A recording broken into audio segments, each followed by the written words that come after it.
You're a man. You are a man. Stand up and be a man. Yes, sir. You eat every day. Yes, sir. Got a roof over your head. Yes, sir. Got clothes on your back. Yes, sir. When do you become a man? When you get a driver's license? Like, what do we do? You 16, we give you a driver's license. Okay, well, wait, like, you get a job? Like, when do you become a man? You become a man when you become responsible for other people. अपने पैर को फैलाओ एक बार और देखो वो लटक रहा होगा, तो क्या इसका मतलब तुम एक मर्द हो? नो। देखो मैं मान सकता हूँ कि तुम एक मैन हो, but you are not a real man. It's a truth. Coming back makes you a man.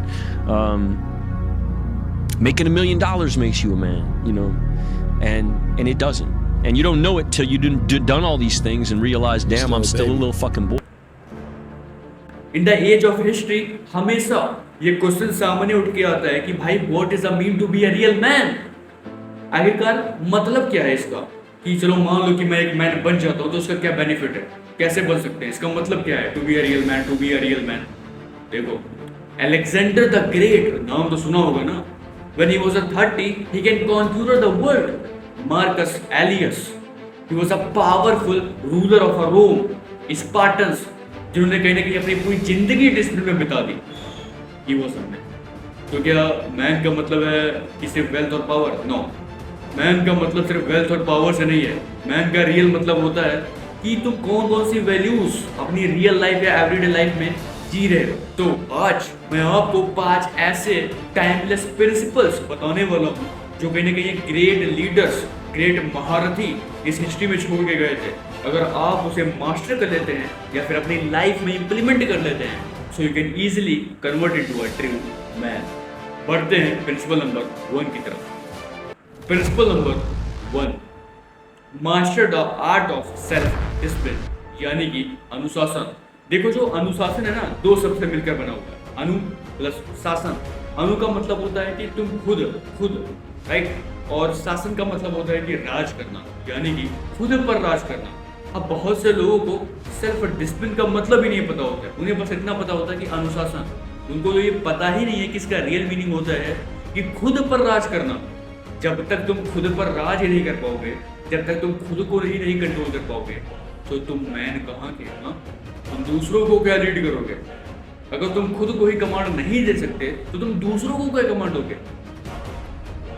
सो तुम्हें कहीं ना कहीं अपनी इंपल्सेस को, अपनी अर्जेस को कंट्रोल करना है. अपनी इमोशंस को कंट्रोल करो, अपनी नर्व्स पे कंट्रोल रखो.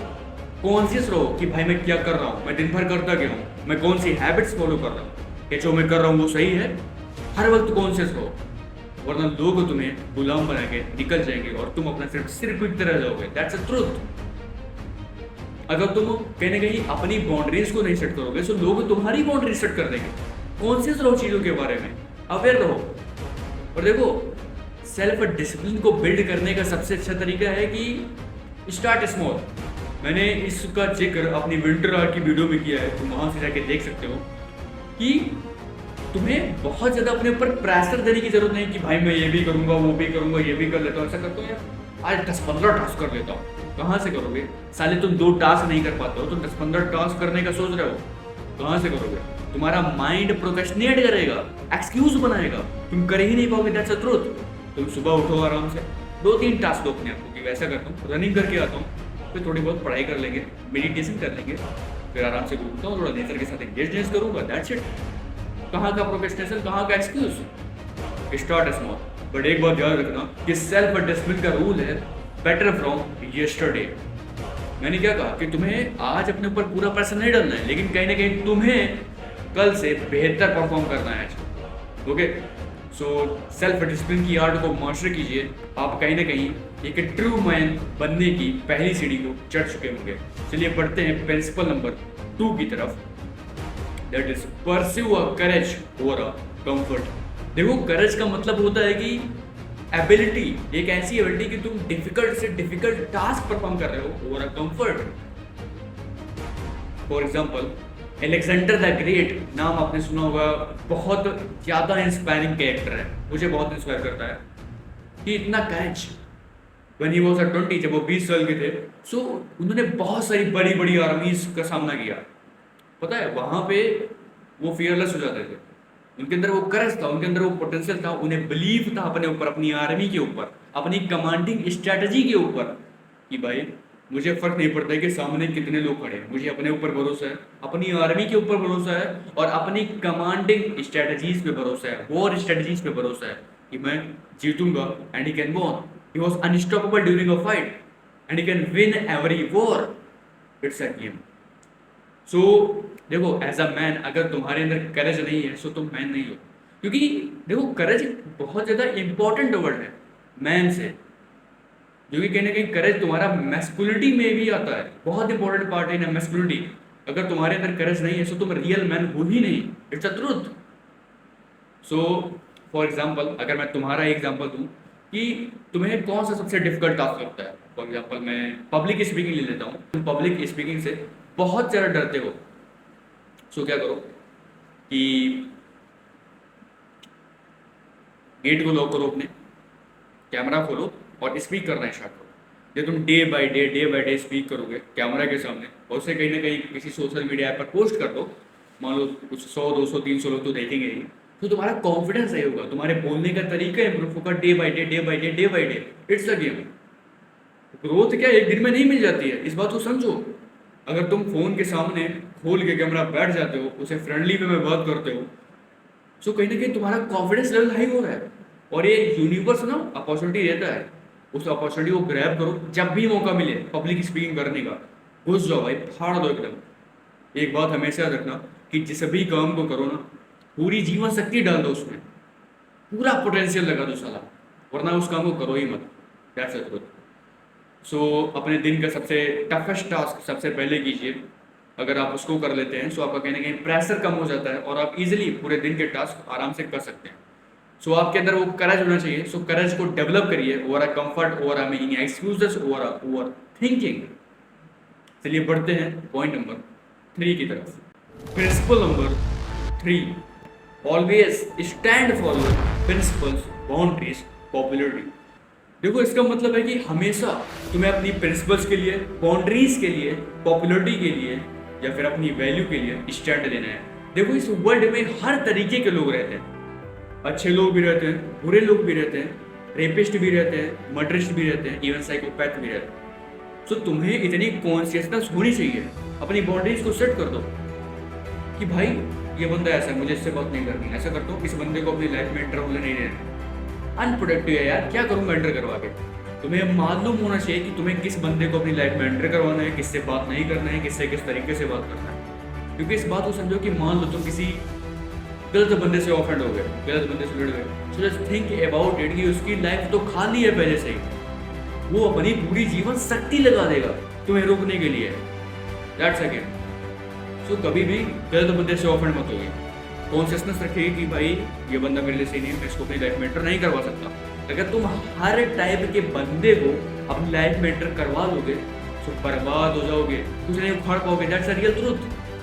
तुम्हारा गोल चला जाएगा बाढ़ में, तुम्हारा पर्पस चला जाएगा बाढ़ में, क्योंकि तुम्हारी सराउंडिंग ही वैसी हो जाएगी। तो तुम कहाँ से प्रोडक्टिव करोगे, कहाँ से ग्रोथ लाओगे।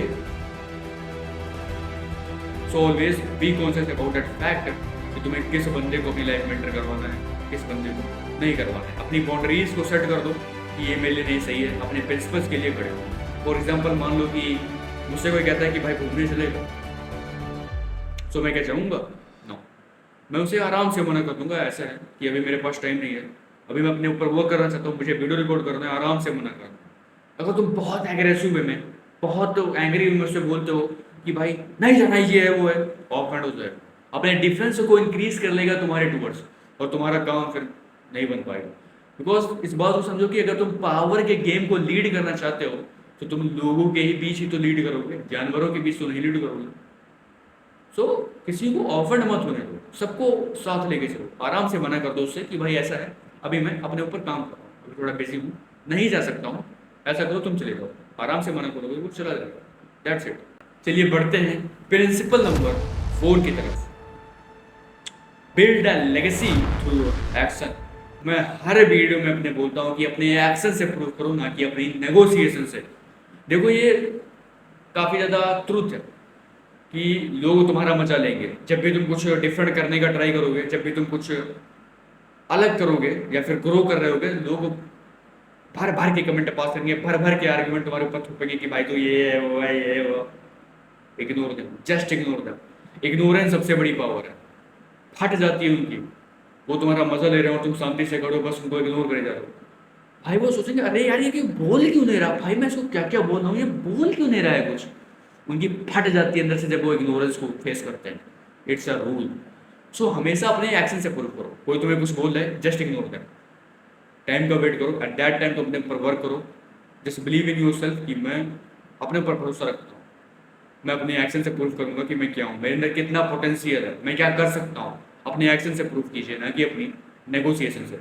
एक मैन ये बात बहुत अच्छे से जानता है कि ये लोग फालतू है भाई, इनका लेवल क्या है, इनकी अंडरस्टैंडिंग कुछ अलग है। They also is a human being, I know, उनकी डिफरेंट अंडरस्टैंडिंग है। वो अलग सोचते हैं, मैं अलग सोचता हूँ।